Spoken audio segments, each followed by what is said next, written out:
അമേരിക്കയും ഇറാനും തമ്മിലുള്ള യുദ്ധം അവസാനിപ്പിക്കാനുള്ള നീക്കങ്ങൾക്ക് തിരിച്ചടി. ഗൾഫ് മേഖലയിൽ ഇരുപക്ഷവും വെടിവെപ്പ് തുടരുകയും ഇറാന്റെ തുറമുഖങ്ങളിൽ US ഏർപ്പെടുത്തിയ നാവിക ഉപരോധത്തെ മാസങ്ങളോളം പ്രതിരോധിക്കാൻ ടെഹ്റാന് കഴിയുമെന്ന് CIA വിലയിരുത്തുകയും ചെയ്തു. അമേരിക്കൻ ഉപരോധം ഇറാൻ സമ്പദ് വ്യവസ്ഥയിൽ കാര്യമായ ആഘാതം സൃഷ്ടിക്കാൻ ഏകദേശം 4 മാസമെടുക്കുമെന്നാണ് ഇന്റലിജൻസ് റിപ്പോർട്ടുകൾ സൂചിപ്പിക്കുന്നത്. ഇത് ഇറാന് മേൽ സമ്മർദ്ദം ചെലുത്താനുള്ള വാഷിംഗ്ടണിന്റെ ശ്രമങ്ങൾക്ക് തിരിച്ചടിയായേക്കും. ദി വാഷിംഗ്ടൺ പോസ്റ്റ് ആദ്യമായി റിപ്പോർട്ട് ചെയ്ത ഈ വിലയിരുത്തൽ പുറത്തുവന്നത് ഹോർമൂസ് കടലിടുക്കിൽ സംഘർഷം കടുക്കുന്ന സാഹചര്യത്തിലാണ്. ഏപ്രിൽ 7 വെടിനിർത്തലിന് ശേഷം ഈ ആഴ്ചയാണ് മേഖലയിൽ ഏറ്റവും ശക്തമായ ഏറ്റുമുട്ടലുകൾ നടന്നത്. ഇതിനിടെ ഇറാനിൽ നിന്ന് തൊടുത്ത 2 ബാലിസ്റ്റിക് മിസൈലുകളും 3 ഡ്രോണുകളും തങ്ങളുടെ വ്യോമ പ്രതിരോധ സംവിധാനം തകർത്തതായി യുണൈറ്റഡ് അറബ് എമിറേറ്റ്സ് അറിയിച്ചു. ആക്രമണത്തിൽ 3 പേർക്ക് പരിക്കേറ്റതായും അധികൃതർ വ്യക്തമാക്കി. യുദ്ധം അവസാനിപ്പിക്കുന്നത് സംബന്ധിച്ച US നിർദ്ദേശത്തിന് ഇറാന്റെ മറുപടിക്കായി വാഷിംഗ്ടൺ കാത്തിരിക്കുകയാണ്.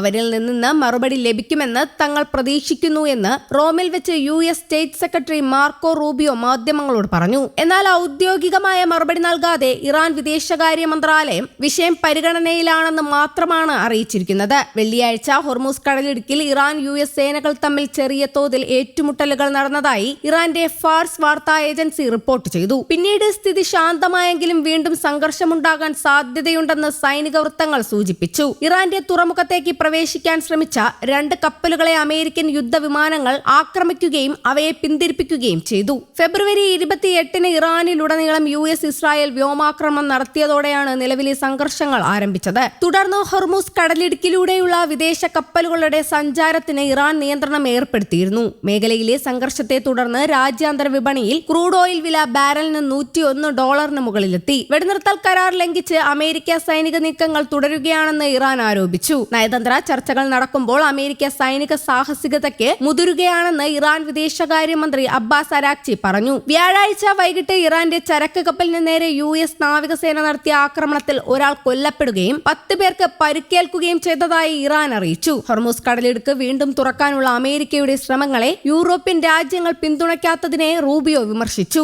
നയതന്ത്ര നീക്കങ്ങൾക്കൊപ്പം ഇറാന്റെ സൈനിക വ്യവസായ ശൃംഖലയെ ലക്ഷ്യം വെച്ച് അമേരിക്ക ഉപരോധം കടുപ്പിച്ചു. ഷാഹിദ് ഡ്രോണുകളുടെ നിർമ്മാണത്തിന് ആവശ്യമായ വസ്തുക്കൾ ഇറാനിലെത്തിക്കാൻ സഹായിച്ച ചൈനയിലെയും ഹോങ്കോങ്ങിലെയും കമ്പനികൾ ഉൾപ്പെടെ 10 സ്ഥാപനങ്ങൾക്കും വ്യക്തികൾക്കുമെതിരെ US ട്രഷറി ഉപരോധം ഏർപ്പെടുത്തി. ഇറാന്റെ സൈനിക ആവശ്യങ്ങൾക്കായി സഹായിക്കുന്ന വിദേശ കമ്പനികൾക്കും ബാങ്കുകൾക്കുമെതിരെ കൂടുതൽ സാമ്പത്തിക നടപടികൾ സ്വീകരിക്കുമെന്ന് വാഷിംഗ്ടൺ മുന്നറിയിപ്പ് നൽകി. ചൈനീസ് പ്രസിഡന്റ് ഷീ ജിൻപിങ്ങുമായുള്ള ചർച്ചയ്ക്കായി ഡൊണാൾഡ് ട്രംപ് ഉടൻ ചൈന സന്ദർശിക്കാനിരിക്കെയാണ് ഈ നടപടി. അതേസമയം ചൈന സന്ദർശനത്തിന് മുൻപ് ഇറാനുമായി കരാറിലെത്താൻ കഴിയുമെന്ന് ട്രംപ് ശുഭാപ്തി വിശ്വാസം പ്രകടിപ്പിച്ചു. ഈ സംഘർഷം അവസാനിക്കാൻ വലിയ സാധ്യതയുണ്ടെന്നാണ് താൻ കരുതുന്നതെന്നും എന്നാൽ അത് അവസാനിക്കുന്നില്ലെങ്കിൽ വീണ്ടും അതിശക്തമായ ആക്രമണം നടത്തേണ്ടി വരുമെന്നും ട്രംപ് വ്യക്തമാക്കി. അതേസമയം ട്രംപിന്റെ പ്രതികരണങ്ങളിൽ നിന്ന് വ്യത്യസ്തമായി കൂടുതൽ കരുതലോടെയാണ് ഇറാന്റെ പ്രതികരണം. കരാർ ഉടൻ ഉണ്ടാകുമെന്ന റിപ്പോർട്ടുകൾ അതിശയോക്തിപരമാണെന്ന് ഇറാൻ വിദേശകാര്യ മന്ത്രാലയ വക്താവ്